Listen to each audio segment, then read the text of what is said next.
The world is not what you think it is. Everything around you has been carefully designed to keep you in line. That feeling you have that whispers that something isn't right, it's not in your head. It's the result of a system that was never built for you. From the moment you took your first breath, the world began shaping you. Not to think or to question, but to obey. They gave you stories about what it means to live a good life. They gave you a blueprint, a path to follow, and told you that if you played by the rules, you'd be rewarded. But here you are, doing everything right, and yet something still feels off. If you've ever questioned what most people accept without thought, then you already know something is deeply wrong. And the truth is, the world is designed this way. The system does not want thinkers or visionaries. It wants compliance.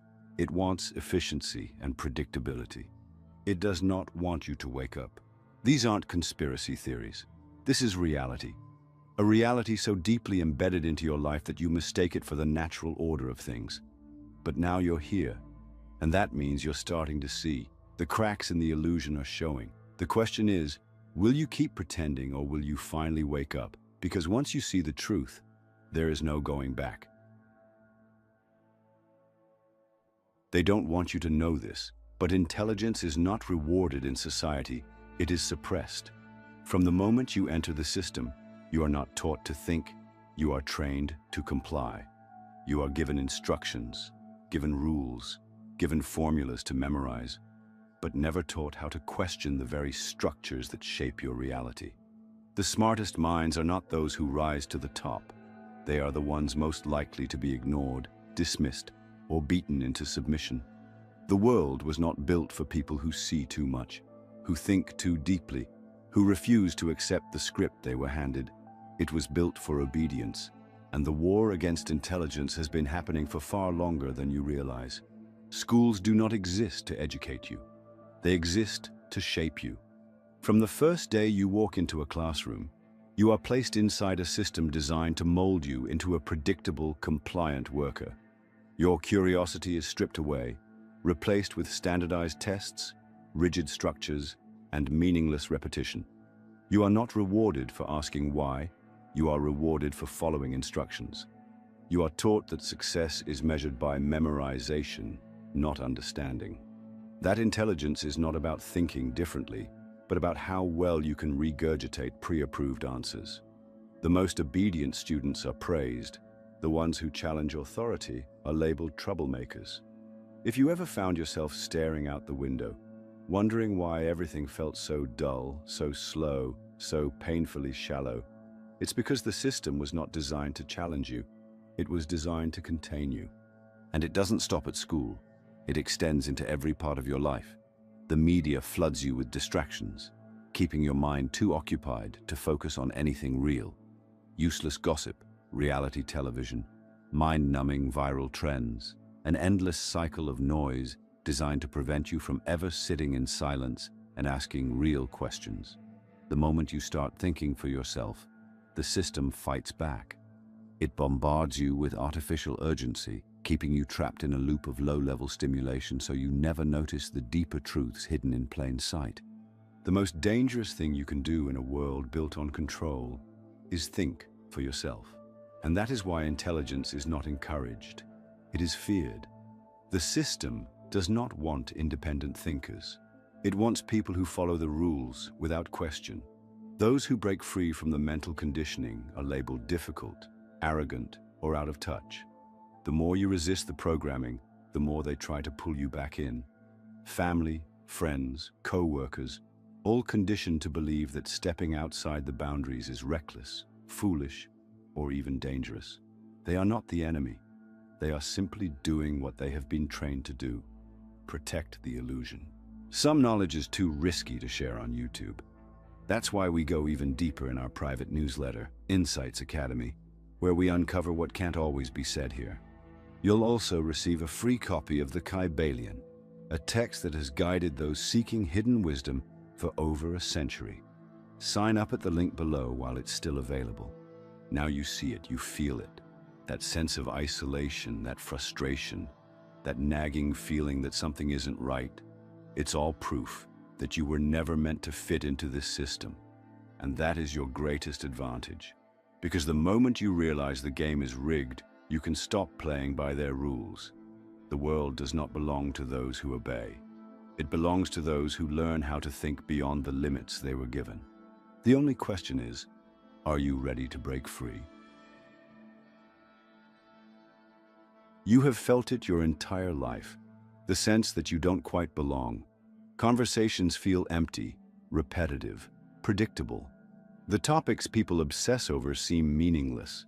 The way they accept things without question, the way they seem comfortable living inside a system that keeps them blind, it never made sense to you. And at some point, you started wondering if the problem was you, if you were the one who didn't fit, if you were the one who needed to change. But that was never the case. You are not the problem, the world is. Society was not built for people who see too much. It was built to keep things simple, digestible, and easy to control. It was not designed for people who analyze, who question, who need things to make sense on a deeper level. You think in patterns while others see randomness. You seek depth while others are content with surface-level distractions. You speak in ideas while most people speak in emotions. This is not a flaw. This is not something you need to fix. But the world has convinced you otherwise. From an early age, you were trained to suppress the parts of you that didn't conform. You learned to stay quiet when people dismissed your thoughts. You learned to lower your expectations when conversations never went beyond the obvious. You learned that most people do not want to think, they want to feel comfortable. And if your intelligence, your questions, your observations made them uncomfortable, then you were the one who had to change. Over time, you may have even tried to blend in, to ignore the thoughts that set you apart, to force yourself to engage with the same shallow distractions everyone else seemed to enjoy. But no matter how hard you tried, you could never fully silence that part of you that knew something was wrong. You see the world differently because the world is different than what they tell you it is. Most people live inside an illusion, a carefully crafted reality where everything feels normal, safe, predictable. They do not question because they do not even realize there is something to question. They do not see the patterns, the systems of control, the way they are being manipulated because they were never taught how to see. They are programmed to follow, to accept, to believe that this is just the way things are. But you see past the illusion. You recognize that the world is not what it appears to be, and for that, you feel alone. This is the cost of awareness. It is the burden of intelligence in a world that rewards ignorance. It is the price of seeing through the game while everyone else is still playing it. And it can feel isolating, frustrating, even exhausting. But here's the truth they don't want you to realize. You are not alone. There are others who see it too. Others who have felt the same frustration, the same disconnection, the same sense that they were never meant to fit into this world as it is. The difference between those who remain trapped and those who break free is simple: awareness. Once you understand that the world was never built for people like you, you stop trying to fit in. You stop searching for approval from people who do not understand you. You stop waiting for the world to recognize your value and start creating a reality where you don't need permission to exist as you are. They want you to feel like an outsider so that you doubt yourself. They want you to question your own mind so that you never question the system. But now you know the truth. The system was never meant for you because you were never meant to be controlled. The real question is, now that you see it, what will you do? You've seen it happening all around you. People aren't just distracted, they're getting dumber. Conversations are getting more shallow. Attention spans are shrinking. And critical thinking is being replaced with blind reactivity. It's not just that intelligence is rare, it's that it's being actively erased. And the scariest part, most people don't even notice. They believe this is just the natural progression of society, that things evolve, that entertainment changes, that people adapt to new ways of thinking. But this isn't adaptation. This is regression, and it's happening by design. The system does not want a population of thinkers. It does not want independent minds capable of questioning authority, seeing through deception, or building something outside of the framework they have designed. It wants consumers. It wants obedient workers. It wants a society that does not challenge, does not resist, does not step outside the narrow lanes that have been paved for them. And the best way to ensure this? Lower the overall intelligence of the population. Make deep thinking feel exhausting. Make complexity seem unnecessary. Make critical thought so rare that those who engage in it are seen as outcasts, not visionaries. This is not a theory. It is happening right in front of you. Schools no longer teach students how to think. They teach them what to think. Memorization has replaced analysis. Rote learning has replaced curiosity. Standardized tests have replaced intellectual exploration. The smartest students are not rewarded for their intelligence. They are punished for thinking differently. The ones who ask too many questions, who challenge the curriculum, who refuse to accept information at face value, they are seen as disruptive, difficult, a problem to be managed. And when those students leave school, they enter a world that continues to enforce the same mindless obedience. Entertainment is designed not to inspire, but to pacify. Storytelling used to challenge people, to push boundaries, to force audiences to think critically about themselves and the world around them. Now, everything is predictable, safe, formulaic. Movies follow the same recycled plots. Music is engineered to be repetitive and addictive. News is no longer about information, it's about emotional manipulation. Outrage replaces nuance. Sensationalism replaces truth. Everything is designed to make you feel, not think. Social media has accelerated the decline. Attention spans have collapsed, and people no longer seek depth, they seek speed. Posts are getting shorter. Conversations are reduced to reactionary sound bites. No one takes the time to process information, to analyze, to ask themselves if what they're reading is even true. They just react, they scroll, they consume, and every time they do, they become more conditioned to expect instant gratification, more addicted to stimulation, less capable of sitting with a thought long enough to understand it. And this is exactly what the system wants. A dumbed-down society is an easy-to-control society.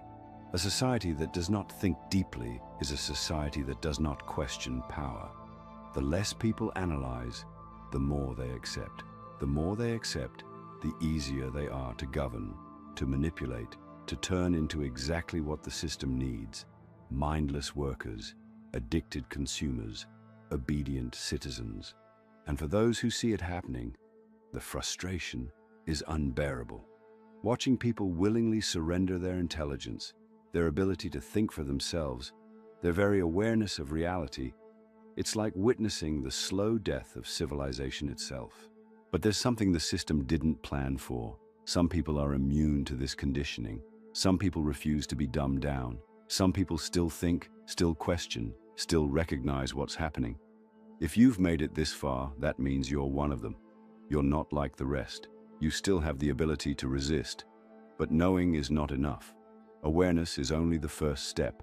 The real challenge is figuring out how to escape a world that is designed to keep you asleep. Because if you don't find a way out, you risk being pulled back in. The system is counting on you giving up, on you lowering your standards, on you deciding that it's easier to just blend in. But the moment you do that, you lose. You become just another part of the machine, and that's exactly what they want. The most valuable resource in the world is not money, not power, not even time. It's attention. Whoever controls your attention controls your mind. And right now, your focus is under attack from every direction. The system has built an entire ecosystem designed to hijack your ability to think, to reflect, to question. Your phone, your social media feeds, your entertainment, all of it is engineered to keep you in a state of endless distraction. Because a distracted mind is a powerless mind. They don't want you to sit in silence. They don't want you to take a moment to reflect. They don't want you to notice the patterns, the manipulation, the way your reality is being shaped without your consent. They want your mind occupied, overstimulated, bouncing from one piece of meaningless content to the next, so you never stop long enough to see the bigger picture. And it's working. Think about how often you reach for your phone. Think about how many times you open an app without even realizing why.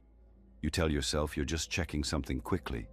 But minutes turn into hours, and before you know it, you've fallen into another endless scroll. The algorithm knows you better than you know yourself. It feeds you exactly what will keep you engaged, what will keep you reacting, what will keep you coming back for more. And the more you consume, the less you think. The less you think, the easier you are to control. This isn't an accident. It's by design. The companies that run these platforms don't sell content. They sell your attention. Every second you spend scrolling, watching, clicking, they are making money. Your distractions are their business model. And the more addicted you become, the more predictable you are. Predictability is power. If they can control what you see, they can control what you think. If they can control what you think, they can control what you believe. And once they control what you believe, they control you. But it's not just social media. Everything around you is designed to steal your focus. News headlines are no longer about informing you. They are about provoking you. Sensationalized stories, emotional triggers, political outrage, constant fear, keeping you in a state of stress, anxiety, and division ensures you are too mentally exhausted to question the deeper truths. Meanwhile, entertainment has become an escape, not an expansion. It doesn't challenge you, it numbs you. It keeps your mind occupied with trivial drama, repetitive narratives, and shallow distractions, so you never notice what is happening behind the curtain. The result? A population that no longer has the capacity for deep thought. People who cannot focus long enough to read a book, to analyze a complex idea, to sit with a thought without reaching for the next hit of dopamine. And when a society loses its ability to focus, it loses its ability to resist. It loses its ability to think critically. It loses its ability to break free. The war for your attention is the war for your mind. If you cannot control your own focus, you cannot control your own life. The system knows this. That's why it will do everything in its power to keep you plugged in, distracted, overstimulated, and too exhausted to fight back. But now you see it. Now you understand what they are doing. The only question is, will you take your focus back, or will you let them keep stealing it from you? Because in the end, whoever controls your attention controls you.